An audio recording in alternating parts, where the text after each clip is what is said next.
All right, Parashat Beha'alotcha, amazing Parsha, ton of amazing stories and laws.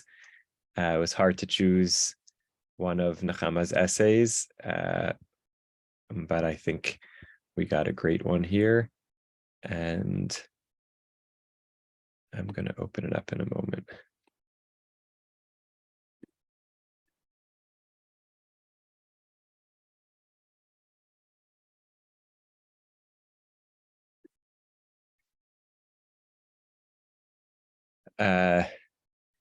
In the world of trigger warnings, I feel like I should offer a racial trigger warning here. There's some assumptions that I don't know exactly what they reflect, but they have to do with skin color and beauty that we'll see along the way. So be forewarned. At some level, it's already anticipated by the title here, Blackening the Beautiful.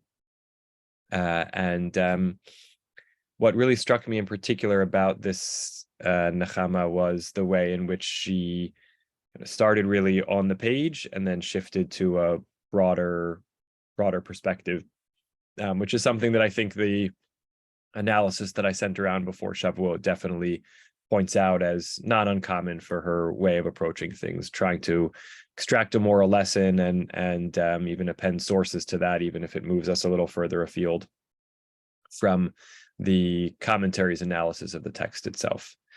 So here we go. And this should be all right for our time window, I think.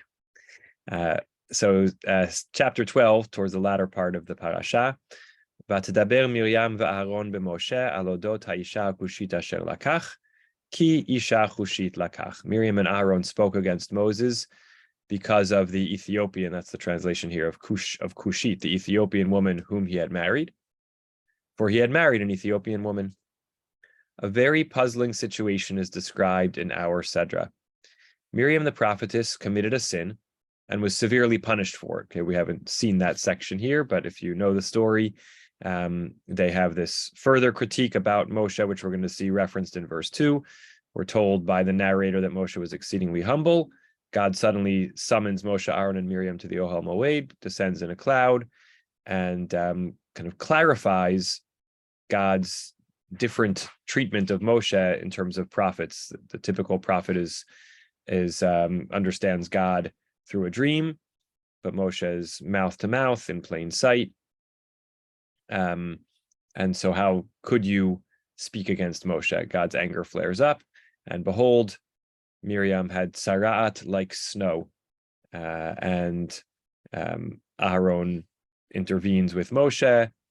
Moshe cries out to God in that short and powerful prayer, El na refana la, oh God, pray, heal her, pray. And God responds.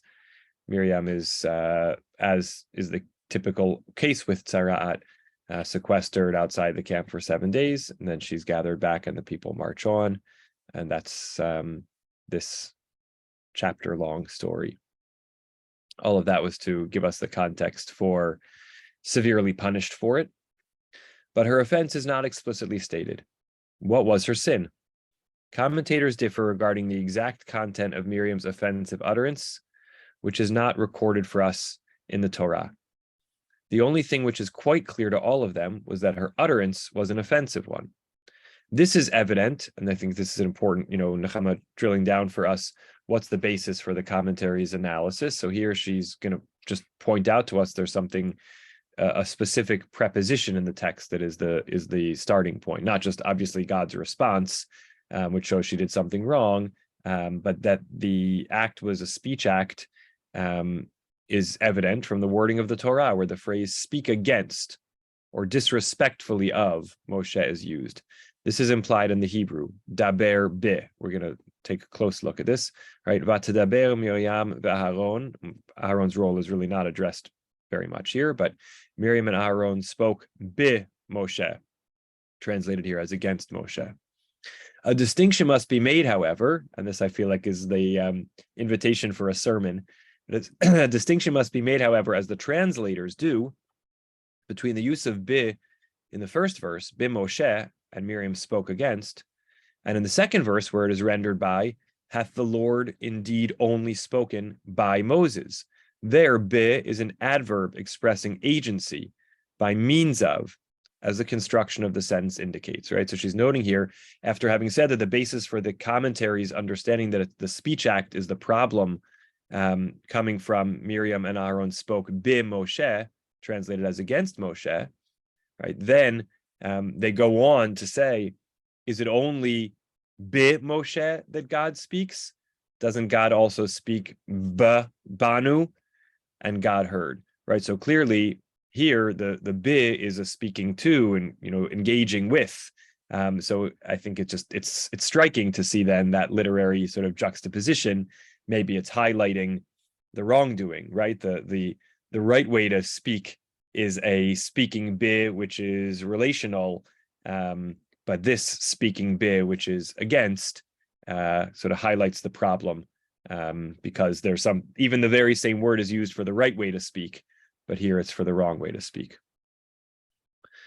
Okay, both verses have formed the basis on which commentators have built their surmises as to the exact contents of Miriam's utterances, utilizing the hints contained in verse 1 and the actual words of Miriam and Aaron in verse 2.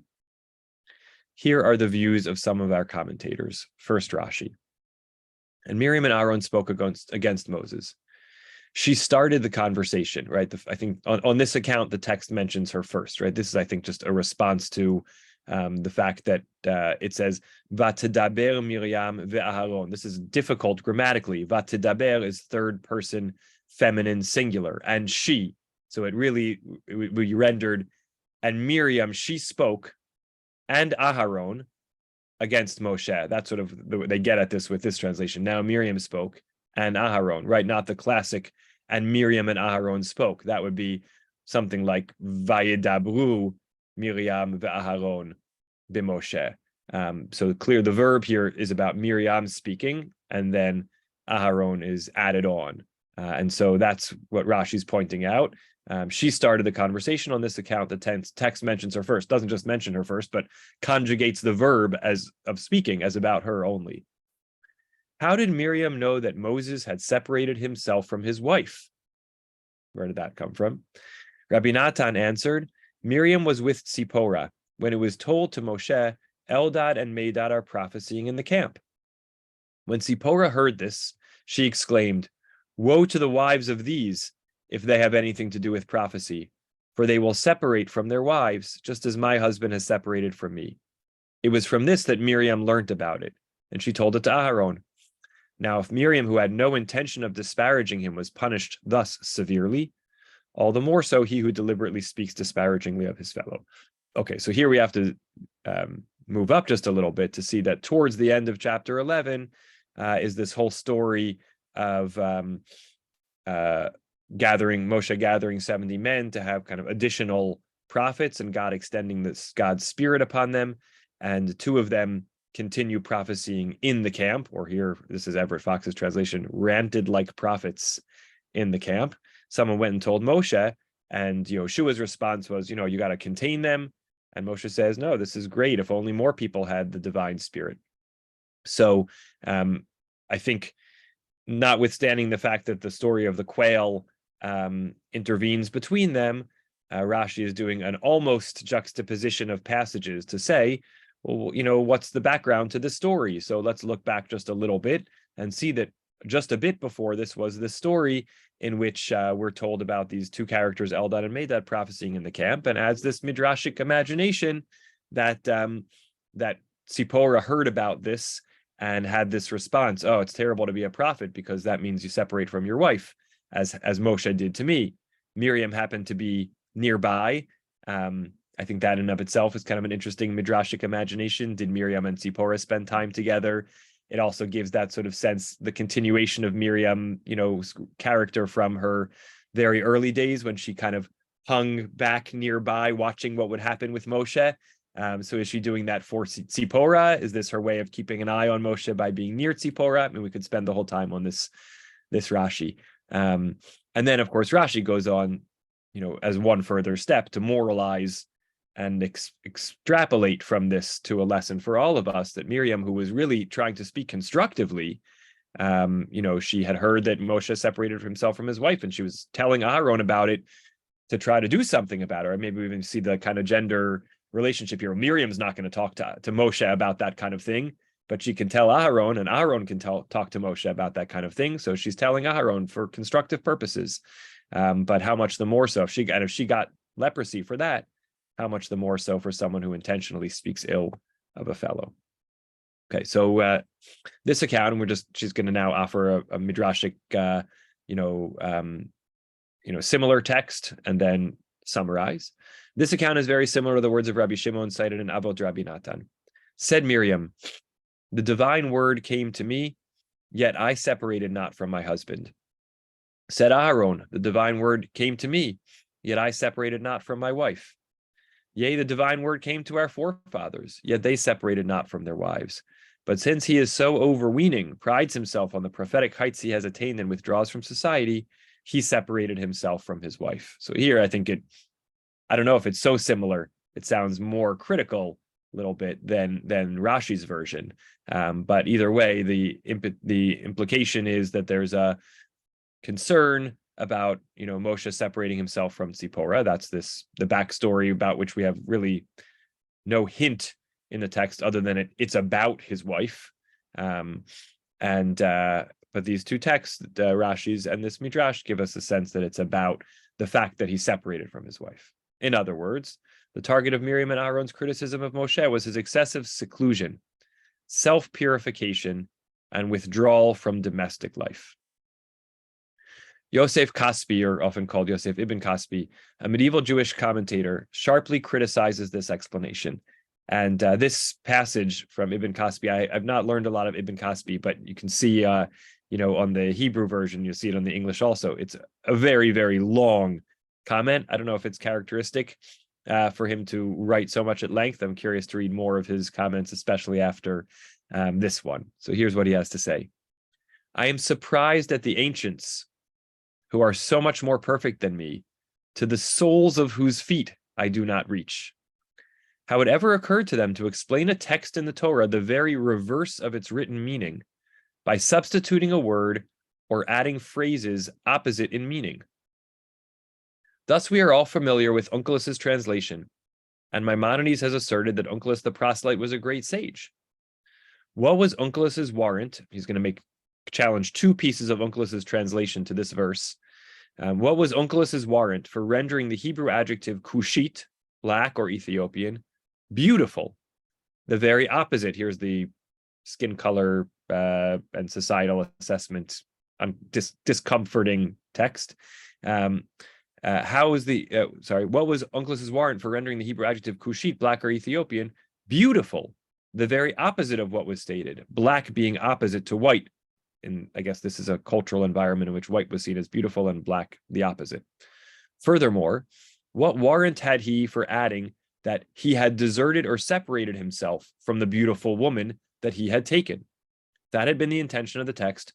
Why did it not say so in so many words? Okay, so first we come to understand that Ibn Kaspi doesn't seem to be responding directly to Rashi, but rather to Onkelos. So we look here at Onkelos, and this is the Metzuda Chumash with Onkelos, which does a great job of interpolating in brackets the places where the translation seems to diverge or be a commentary more than just a literal translation of the Hebrew text.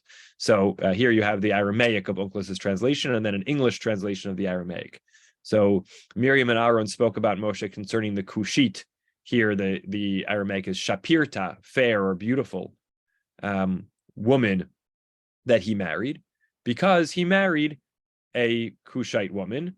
And then you see in the English, sent away a Cushite fair woman, right? And in the what we would have expected the Aramaic to say is Are itata Shapirta Nesiv, because he married a Cushite woman. But here it's itata Shapirta, fair Cushite woman, dinesiv, that he had married, Rachik, he sent away or separated from or distanced himself from. And here I think Ibn Kaspi's point is very, very clear. I mean, on the one hand, we can say he's reinterpreted Kushite to Shapirta, but here he's simply added a word, Rachik, which is the opposite, taking and sent away from having taken. So Ibn Caspi's challenge is a good challenge. It's clear that he's added a word which creates the opposite meaning. Why was the exact reverse recorded? Moreover, who gave us license to tamper so with the text? And I think that, again, we don't need all of this for Nechama's point, but I think this is part of her pedagogical approach, which is to expose us to sources in their fullness that we might not otherwise see. Less of like a mini excerpting and a little more kind of seeing something in its entire context, even if the point is clear with a shorter excerpt.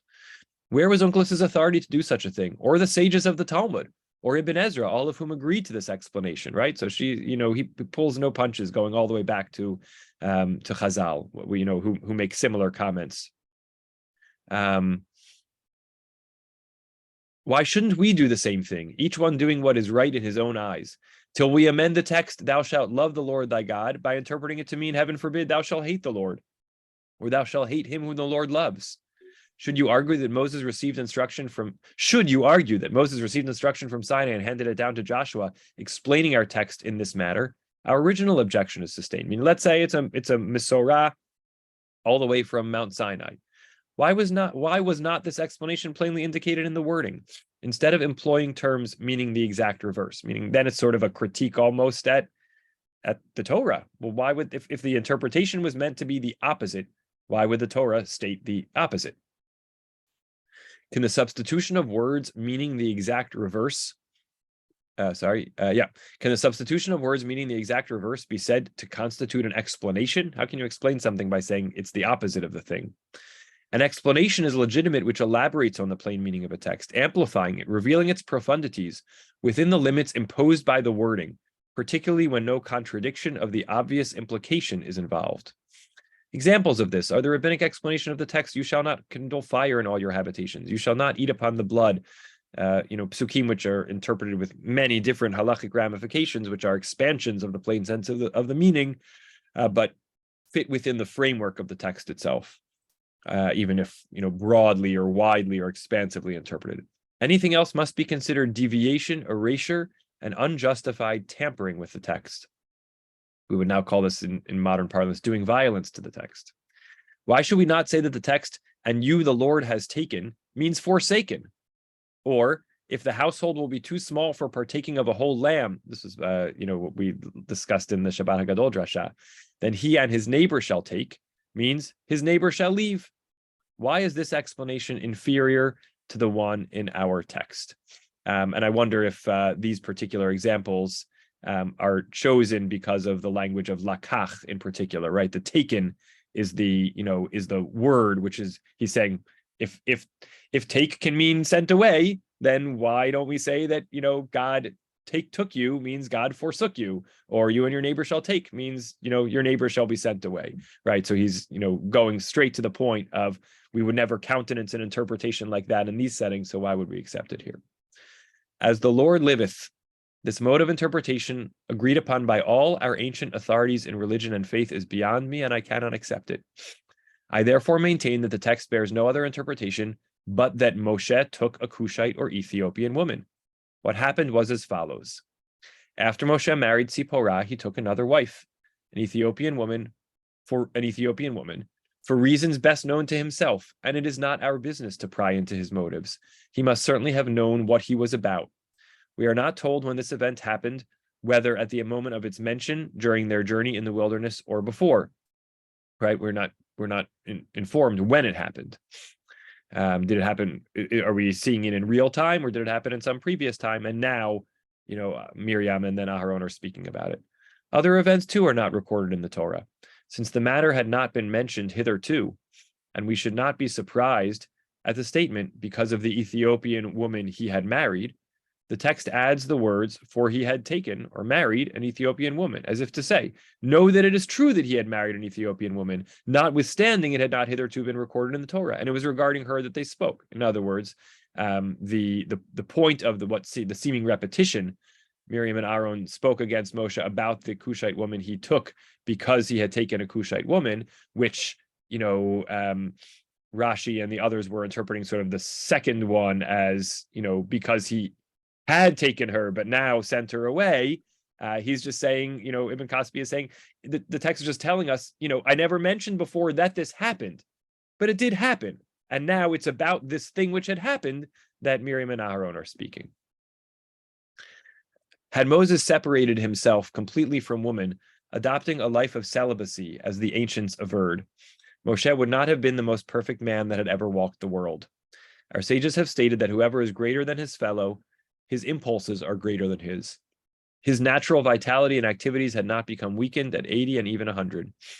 Avraham, who was inferior to him, begat a son at 100. Accordingly, we cannot accept it that Moses became a celibate, since he was no Franciscan, Augustine, or Carmelite monk. I was looking to see if I could find that in Hebrew, but I haven't located it yet. That's what I was doing from 850 to 852. So I'll see if I can find the Hebrew's text and send it your way. Okay, so there's so much to say about that, but we'll leave it for now. And just summarize thus far, as Nechama rarely summarizes, but so what she has showed us so far, having said, here are the views, go all the way back. Puzzling situation. We don't know what Miriam did wrong to deserve her severe punishment. Textually speaking, we know it's some kind of speaking against Moshe from the Diber Bih. And the combination of the sense of speaking against and the comment about, the idea that they also had a prophetic relationship with God, and therefore something that Moshe was doing was setting him apart from them without basis in their eyes, leads to the midrashic interpretation in two versions that we saw, one in Rashi and one in Abbot Rabbi Natan, that the basic issue was Moshe separating from Tzipora, and then Ibn Kasbi, that the basic issues seem to be questioning his motives in marrying another woman, taking a second wife. Whether we accept Rashi or Ibn Kasbi's explanation, it remains difficult to understand why the Torah was not more explicit about the circumstances. Evidently, the Torah did not wish to prohibit merely explicit gossip about our fellow men in general and the spiritual leaders of our generation in particular. It wished to prohibit any kind of talk or gossip disparaging our fellow man. I think this is a key point, and the kind of thing which seems to me to be Nechama's novel contribution here, because she's now kind of left the question of what was the reason and gone back to the question, why wasn't the reason given? And she's really offered an answer. And the answer is the Torah is purposefully vague to say it doesn't really matter what they said. You're just not supposed to speak against another person.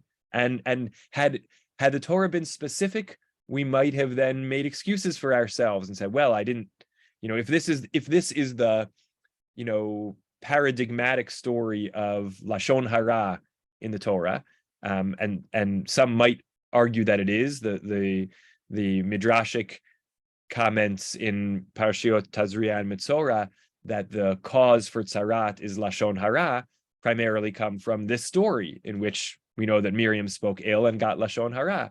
And so, this is a key source for the problematics of speaking ill about another.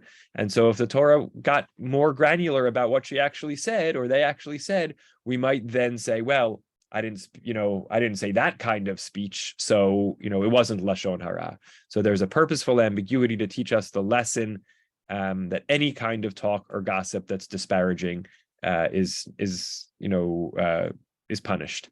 And again, I think that's a Nechama point. I haven't seen that anywhere else. Certainly doesn't mean it's not offered by anyone else, but I think that feels like her novel contribution here. What is it that prompts us to speak disparagingly of our fellow man? Bachya, the author of the ethical classic Chovot HaLevavot, analyzes human motives in this context with deep psychological insight. Should one of your colleagues be superior to you in the service of God, and his deeds be better than yours, and he tries harder than you to draw nearer to God, your evil inclination will seduce you and say to you, his greater efforts to achieve moral perfection only throw into relief your faults. If not for him, You would be considered by everyone the most righteous in your generation. Stir up opinion against him, envy him and hate him, find fault with him, and if you can spread an evil report of him in order to lessen his reputation, do so. Then you reply thus to the evil inclination: how can I despise him who the Lord loves, condemn whom the Lord praises? It suffices not that I am slothful in carrying out God's service like him, but I add insult to injury by hating him who serves God. This is not the recompense that I am obliged to render to the Creator. On the contrary, I am commanded to love God and honor those that honor God. As is written in Psalms, he shall honor they that fear the Lord. You already know what happens to Miriam regarding the matter, and Miriam and Aaron spoke against Moshe. The desire to make the great man small, to blacken the reputation of the famous, to belittle the character of the good man, and minimize any symptom of human greatness is prevalent among the small-minded. Those, I don't know what, something feels a little wrong here, those at prey, or those who fall prey to human weaknesses, those who themselves fail to achieve any heights of greatness or heroism. It was such greatness of mind that was displayed by Moshe. So now she's going to sort of flip the table. So this was, going a little further afield, not something we would consider a classical Torah commentary, but in this ethical treatise of Rabbeinu Bachya, he introduces our pasuk by way of talking about, the question of what motivated Miriam to speak ill of Moshe, and again, really focusing on that second pasuk. Did God speak only to Moshe? God spoke also to us, and that's clearly indicative of the sense of competition or lesserness that Miriam may have felt towards Moshe, and that thus then it was her evil inclination that stirred her up to speak ill of him in whatever way she was speaking ill of him in Pasuk Aleph. And the goal for us is to know that our psyches work that way, that when we see someone who's exceeded us in one way or another, we have this inner urge to diminish them, to protect our own reputations, and that's what we have to fight against. And now she'll sort of ending off, Moshe was not just the victim of that kind of behavior, but part of his greatness was that he behaved in the opposite way. When he saw, others doing something great, he lifted them up. Maybe easier because he was the greatest, but still, it was such greatness of mind that was displayed by Moshe on hearing that 2 other prophets were abroad, besides those on whom the Spirit had been bestowed by Moshe. He did not display anger, but on the contrary exclaimed, "Would that all the Lord's people were prophets, and that the Lord would bestow God's Spirit on them." Great. Questions, comments, reactions, a different reading of what you think might be going on in the story, a take on Ibn Caspi's attitude towards Pshat and interpretation. I mean, it's quite remarkable to me the way he ends with, sort of statement like, this may be a basic tenet of, rabbinic interpretation, but it's not for me. I won't do it. And I follow in the path of the sages. I mean, as far as I know, he was traditionally observant and accepted, rabbinic ruling, but maintained a different approach. Even I think even, the Pashtanim, broadly speaking, that class of people who, focused on plain sense interpretation, I rarely have seen such a diatribe against, midrashic interpretation as what we saw here. Dara, and then Lance, and then any others who want to comment. Go ahead, Dara. Go ahead and unmute. So first, in regarding Ibn Caspi's thing, he's like saying like a word to use, like why would they use the exact opposite? I think that there are one instance came to me, like the use of the word chesed. I don't have any of the psukim in front of me, but like there's one, I think it had to do with Gilui Arayot. Yes. And it's using the word chesed Is there something is that it's meant in this obviously in a negative way, but they use the word chesed. And I think if there are other occasions where the Torah uses euphemisms, but I can't think of them off the top of my head. But I definitely remember that they exist. Yeah, So good. A good rejoinder. I don't know what Ibn Kaspi would say about that. I think you're right that there are words that sometimes do mean themselves and their opposite or are used euphemistically. So I think that's a possible, possible interpretation here. I also mentioned earlier the possibility that like Kishal Kushit Lakach meant sort of somehow he had taken but was no longer. That could be again a little kind of start towards that interpretation. I guess the question is, do we have any other evidence of that, of this verb functioning in that way anywhere else? But yeah, I think you're right to there would be room to moderate his extremism with other kinds of examples like that. So I think that's great. Thank you. And I had one other Please. thing. Just in terms of, because it's just like and just in trying to figure out like what the what Miriam had said that was wrong, and I don't know who was it that said that who described it as it being constructive. So I mean, it's like that's like contrary to the laws of Lashon Hara, that I know. Like if you're saying like, oh, she would not have spoken directly to Moshe about it, but maybe Aaron would. So and it was her purpose. If she meant it as something constructive, then it just seems like, how is it as an example of something for which one should be punished? Say that one more time. I'm not sure if I understood. That if her intention, as was expressed, that her intention was to be constructive. I think you mentioned like maybe she would not have spoken directly to Moshe about it, but maybe Aaron would have. Mm-hmm. Well, if her point was to be constructive and to resolve what she thought was something that she could help, then it seems as a strange thing, as something for which one should be punished. Got it. So you're sort of questioning on Rashi's interpretation, where Rashi was saying, she wasn't meaning to be disparaging. If we accept that interpretation, and Rashi says, and look how she was punished, you're sort of asking the question, if indeed she wasn't meaning to be disparaging, and was trying to remedy the situation, then why indeed was she punished? Right. I guess that goes towards the argument Nechama was saying, which is just, and maybe it doesn't address the severity, but gossip is gossip. I don't know. That's, I guess that's the counterpoint, right? Of course, I think you're hinting to the one of the kind of classic guidelines in Hilchot Lashon Hara that's, articulated by the Chafetz Chaim and obviously must predate him, about the notion of toelet, right? If you're concerned that something is potentially Lashon Hara, but you see that its goal is to serve a constructive purpose, then perhaps it's not Lashon Hara. And so I guess, exactly how that lands and the details of that are important, but I appreciate her raising it here. So asking the question on Rashi's interpretation, if it truly was meant to be constructive, then what was wrong with it after all? It's a good question. Yeah. Lance, go ahead, and then Bracha.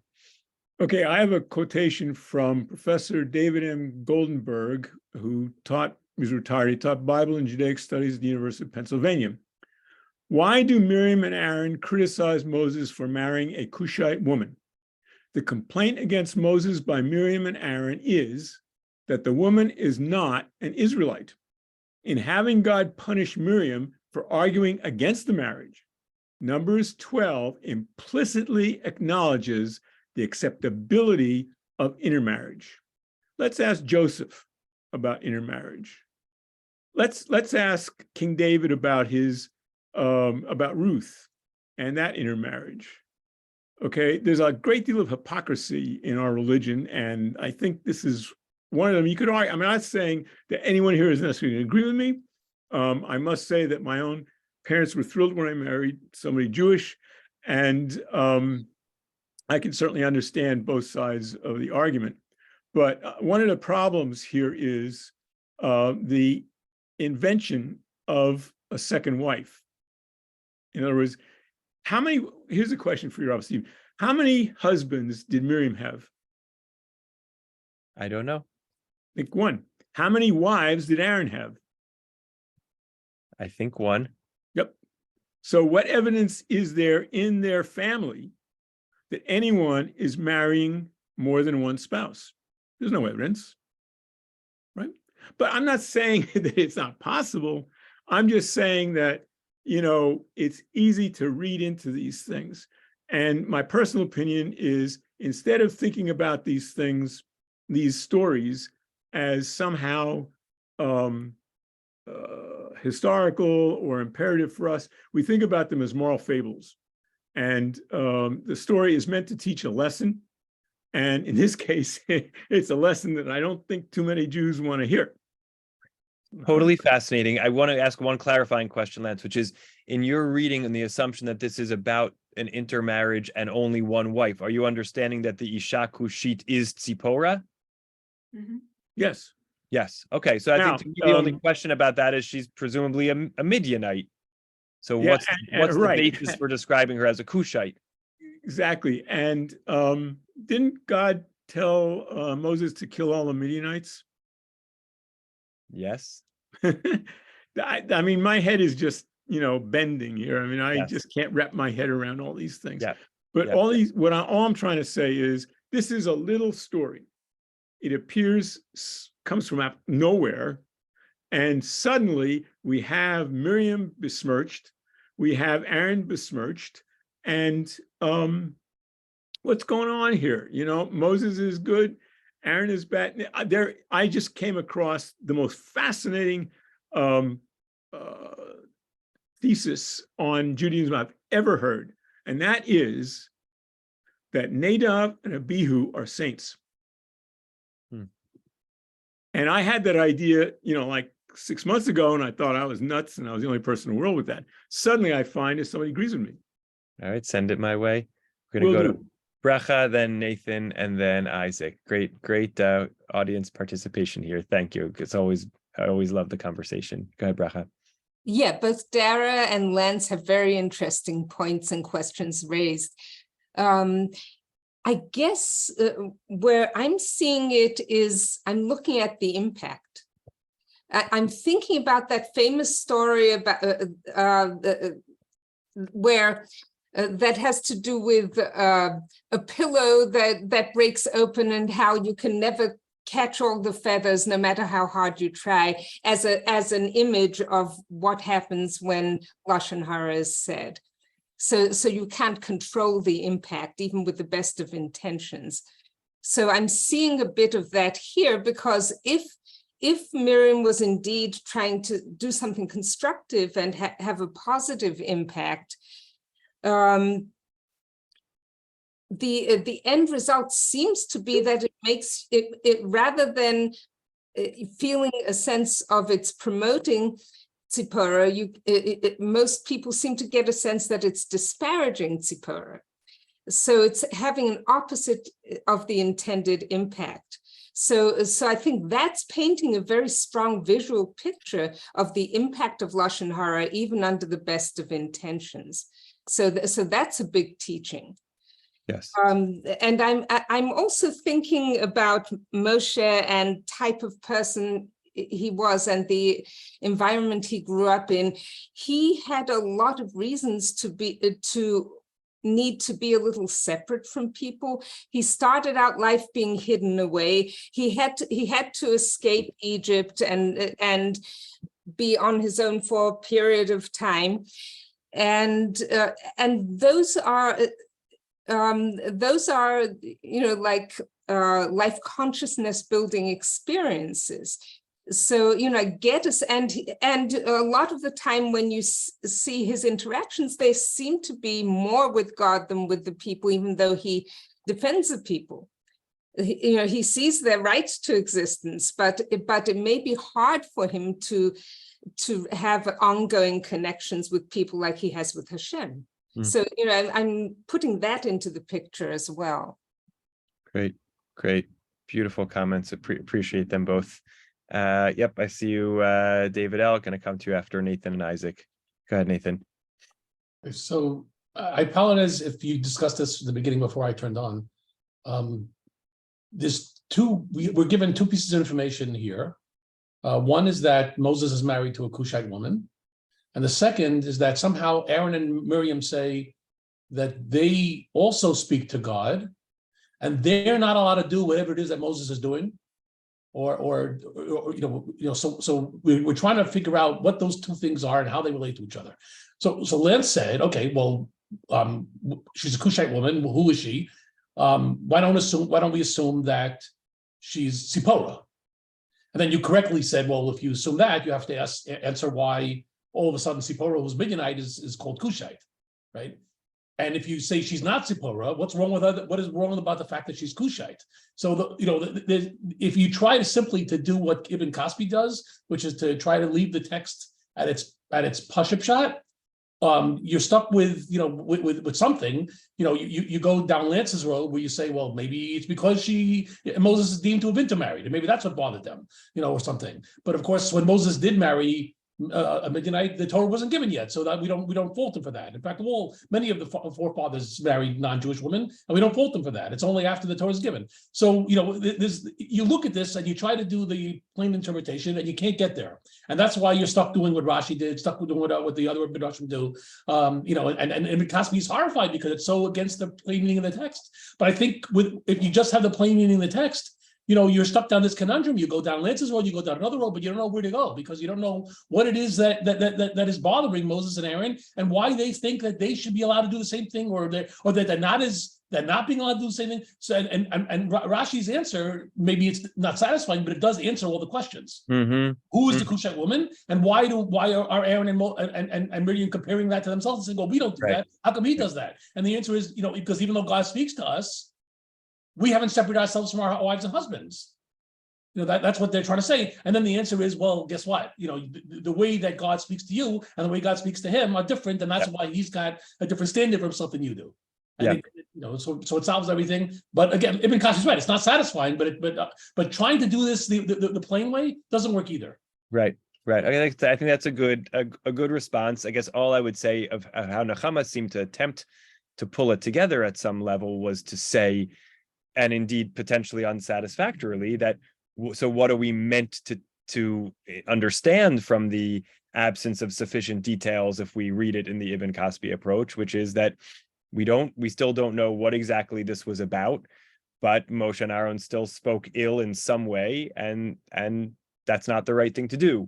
But I think one of the main things you're pointing out that's particularly unsatisfying about that is, how does this relate to this perceived difference between them and Moshe, which we don't have any further information on? So yeah, I agree with you that you pick your poison or something, or pick your salve, whichever however we think about it. So yeah, great. It was a good. Gives the points of being creative, though.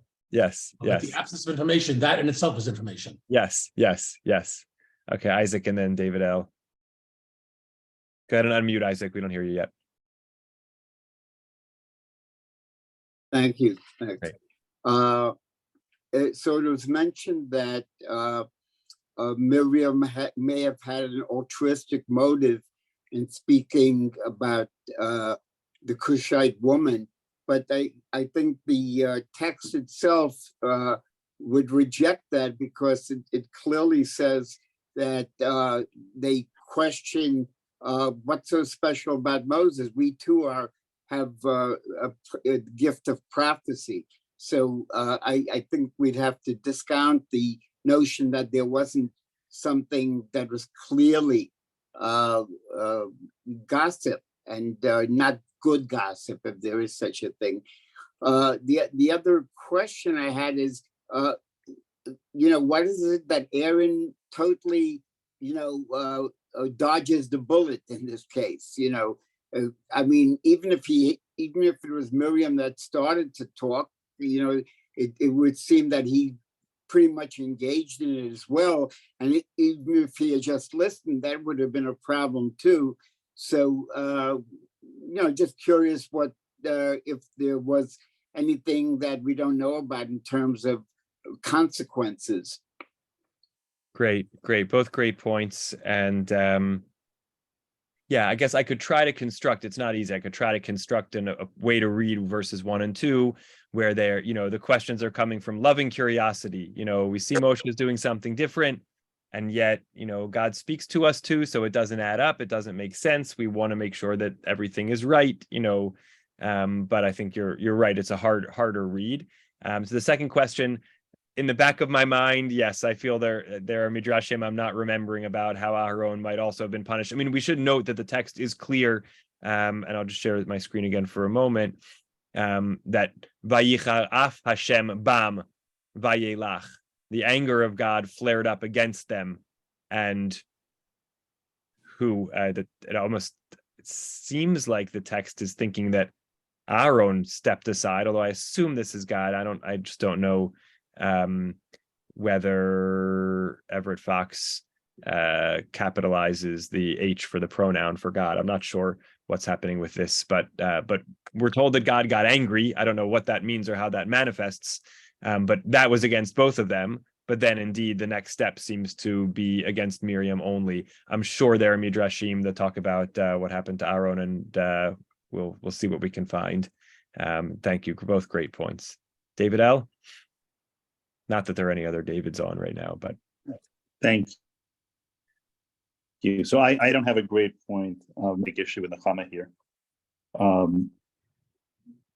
She's writing in a different period, but how do we distinguish between gossip and holding our leaders, especially our spiritual leaders, accountable? Yeah. Yep. Great question. I think it comes back to, I guess maybe I'll ask this as a follow-up question to you. Right. It makes me think back about Dara's point about when something is latoelet, when it's constructive. And I would think of, for the purpose of holding our leaders accountable is constructive. And so then I guess the question is, yes, that should be admissible. Yeah.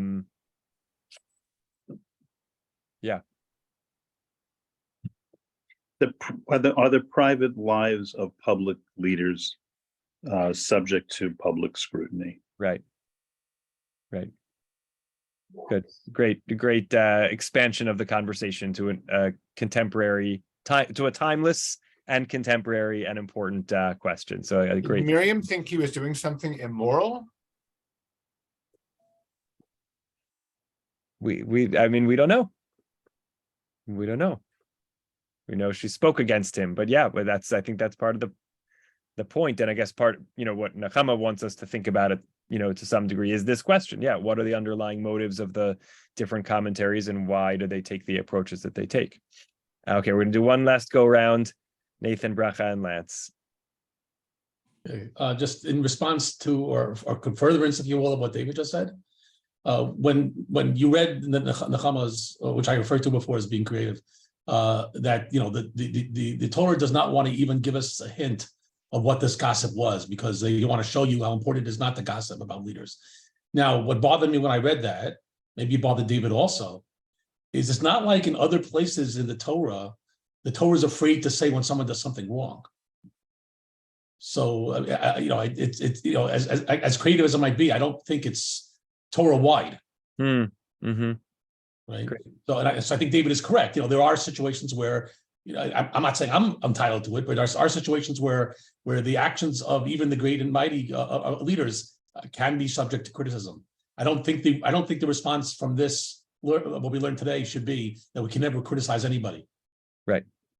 Right. Yeah. So I think it goes back to that question about the difference between criticism and gossip. Is that assessed by the content, the motive? Those are great follow-up questions. James, you look perplexed. I guess it seems pretty plain to me that she should, whatever the issue was, she should have spoken to Moshe about it, not to Aaron.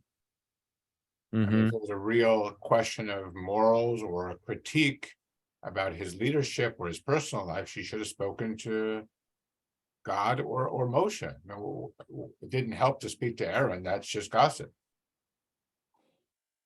Okay, good counterpoint. Yeah, Bracha and then Lance.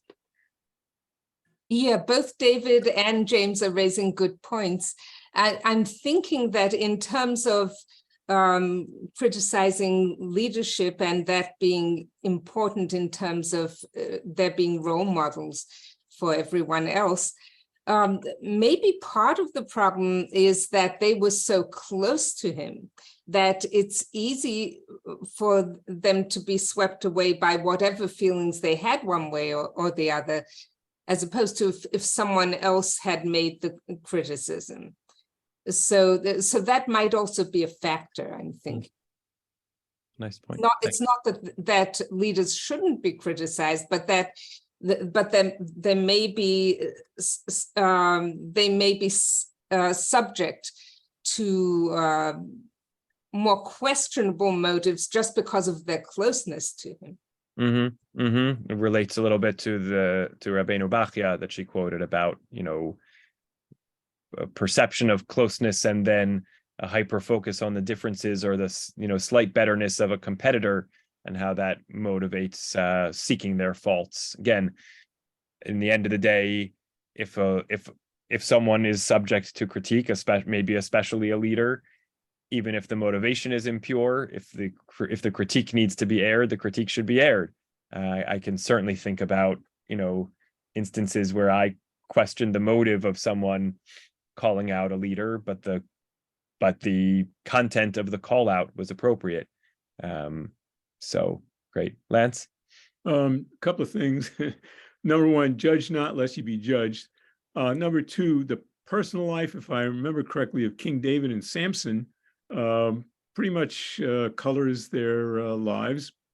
And there's a philosopher named Michel Foucault. And in a book called The Courage of Truth, I think, he talks about the parahistus. The parahistus is someone who tells truth to power. And as far as Foucault is concerned, the parahistus is above a prophet. In other words, someone who tells truth. Now, you could argue that Moses does that. Okay, I mean, Moses is considered a prophet, but he also is a parahistus. And it's the other side of the coin from Foucault is, if you tell the truth, the power, you have to accept the consequences, which can easily be death. Yeah. Great. Thank you. Send me some follow-up on that. I've got it and I'll send it to you. Great. I've learned more new words from Lance than I think anybody else in the last year or two. So it's a great blessing. All right, everybody. Thanks for wonderful conversation and learning, and look forward to next week. Take care. Love to mom and dad. Good night to all. Bye.